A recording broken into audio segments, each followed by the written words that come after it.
Hi there, my name is Taylor Bramhall, and today I'm going to be discussing the transience of life and love in William Butler Yeats' poem When You Are Old. So a basic plot overview of this poem, it's told in Yeats's narrative, and it's essentially talking about the woman that he was once with or wanted to be with but was rejected by. And he's telling her to look in her future when she is old and gray, and she doesn't have anyone around her, her beauty's gone, and she's completely alone. And he's saying to her, look back on your youth and realize how brief it all was, and how love is fleeting and life is fleeting. And essentially, he wants her to regret her choices because she didn't want to be with him. But with this being said, he's also really accentuating the idea of, do you see how quickly it all passed by and now you can't do anything about it? So it's really accentuating that theme of the transience of life and love. So with that being said, my thesis for this accompanying paper was the inclusion of literary elements such as diction, repetition, and rhyme scheme in William Butler Yeats' poem When You Are Old, accentuates the theme of the fleeting transience of life and love while relating back to the socio-historical context of the modernist period. Bit of a mouthful. So how does Yeats accomplish this? Firstly, we have the use of repetition. So throughout this poem, Yeats uses the phrase or the word and 11 times. If you think about it, there's 3 stanzas and there's 4 lines in each stanza. That's quite a bit to include that word, so it was obviously done with direct intention. So we have an example here. These are 2 of the lines from his poem. And nodding by the fire, take down this book and slowly read. And loved your beauty and loved your sorrows. So it's this constant repetition of and.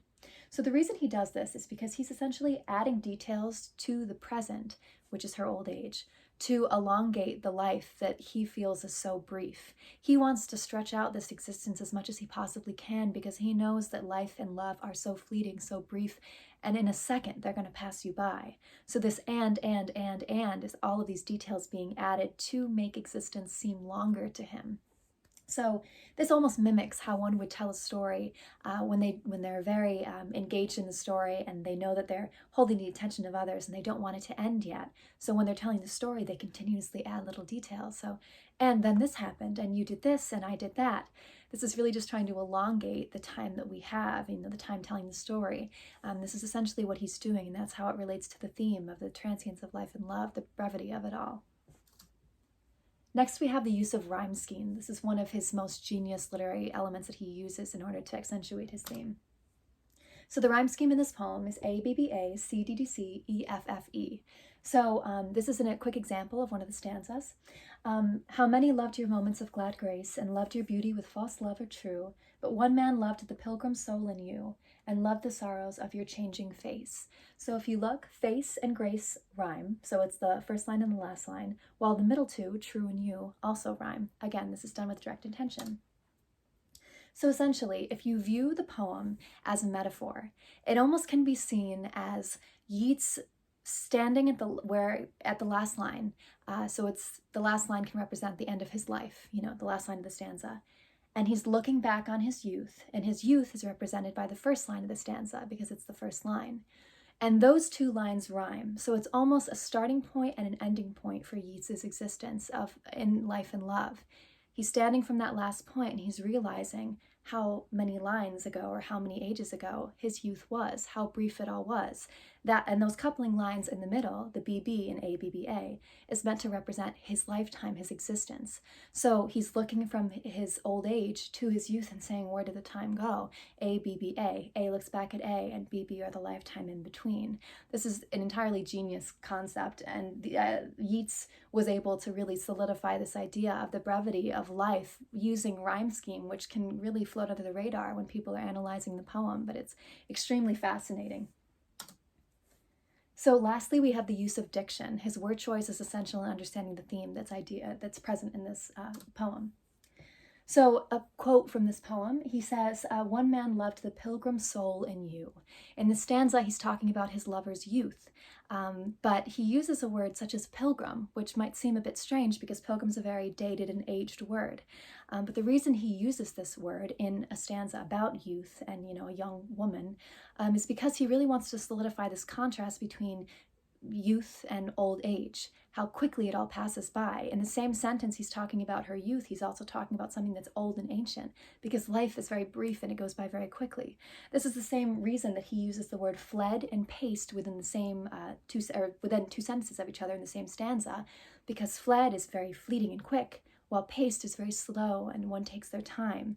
It's because he would love to pace through life, but it's fleeting. He fled because there's nothing eternal in this life. Everything is fleeting and brief, and he can't control any of it. So it's that contrast that really emphasizes this idea of everything is quick and changing, and there's nothing you can do to change it. So the sociohistorical context, what made Yeats write this poem? So some ideas that were found around this time were very full of sorrow and tragedy. An example of this would be a depression hit in the US, 1893, and though Yeats was in England at the time, this was a thing that everyone had heard about because so many people were suffering and so many people had lost their money. Their lives had changed in a second. This wasn't the Great Depression, but it happened after the Civil War, so similar idea, just not as terrible as the Great Depression. But Yeats was probably seeing this and saying how quickly life can change. One minute you have all this money, you're on top of the world. Suddenly you can't feed your families. Life is brief, life is fleeting. There's nothing you can do to stop it. And when you're old, you're going to realize that how much lost potential there was. What could have been done to prevent this? Such as the woman's loneliness that he speaks of. She didn't have to be lonely. She could have said yes to his proposals and his love. Similarly, in the same year in England, a British ship called the SS Neurotic was lost, and that year many perished because of it. So again, this idea of people were young and healthy and on this boat, and suddenly their lives were gone. Everything's fleeting, nothing's eternal. It's that brevity of life that's repeatedly being analyzed and spoken of in Yeats's poem, and it's found in the socio-historical context of the period. These abrupt tragedies result in the realization of how brief a lifetime is. So Yeats's own heartbreak. This was a woman named Maud, and she was an English-born Irish Republican revolutionary suffragette and actress. Yeats proposed to her 3 times, and she rejected him 3 times, and he was so desperate that he also proposed to her daughter. So clearly he was really infatuated with this woman, and her rejection of him is what inspired the poem. It's a very widely known thing. Everyone knew that Yeats wrote this poem specifically about this woman. But he really couldn't get over his feelings of desperation and despair. So he wrote this poem for her about saying, when you're old, you're going to regret this. You're going to look back and say how quickly life went by. I should have been with him. So that's the real background information of this poem. So how does this poem relate to today? And this goes hand in hand with the idea of him writing his emotions and expressing them through or by the woman that broke his heart. So essentially, this is the modern day breakup song. If you look at any breakup song that's released in, present media today, you'll find it's essentially the exact same thing. People are saying, you're going to regret leaving me, it's like that petty expressing your emotions and saying, you hurt me and I'm going to tell everyone about it. If you look at Taylor Swift, she's released so many songs that are just about, we are never ever getting back together. It's a big breakup song. Everyone pretty much knew who it was about. Same goes for all the other public relationships that she had.